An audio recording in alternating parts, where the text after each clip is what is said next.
This film has been called the biggest royal drama in Britain. Its actress has won the title of Best Actress for this film. And it's so surprising that this strange-looking film, the story is of Britain in the 18th century. A commoner's daughter, A.B., reaches a royal palace to meet her cousin from a long distance. She has to bear a lot of humiliation on the way. Even she is pushed out of a horse cart.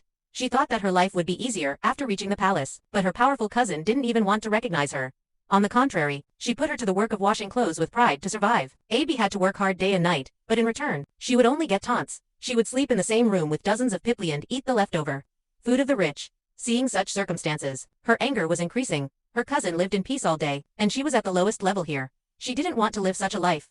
A.B. understood very well that if she wanted a good life, so she put her eyes on Queen Anne at the highest level. Queen Anne was sick from birth, and her mood would change at any time. But for some years, her favorite was Sarah. But Sarah never made her meet the queen, so she herself took the opportunity one night. The queen suddenly got a sore throat. Her painful screams were echoing in the entire palace. The servants tried all the remedies, and in the end, they put blood on the legs of 20 queens. But it was of no use. When Sarah came, the queen's anger calmed down.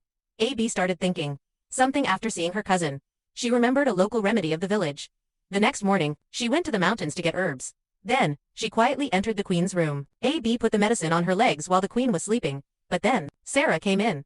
She thought that a bee was harming the queen. She ordered the guards to beat a bee, but no one thought of it. Her first question would be, she was getting a lot of relief from that cold thing.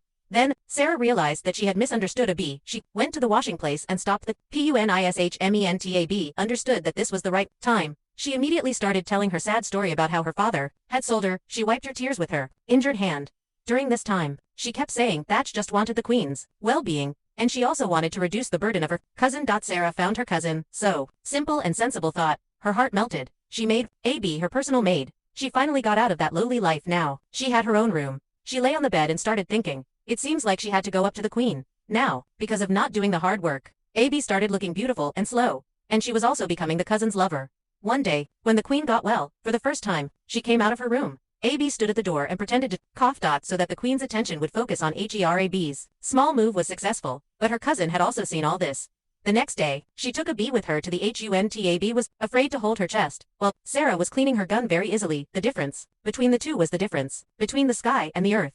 This bullet was not just a joke, but an open announcement of her power. A.B. was very sad on her face, but she knew that Sarah and the queen's relationship was always tense when politics gets into the relationship, and anyway, Sarah's whole focus was on government work. She enjoyed more than serving a sick queen. She enjoyed more than serving a sick queen. But Sarah and the queen grew up together. For so many years, she had made the queen dependent on her, so if Sarah would have made fun of her, then the queen would have thought that this was just anger of love. When she saw Sarah dancing with someone else in the party, and she jumped from the roof and threatened to give her life, Sarah was very angry at the queen's repeated actions. Sarah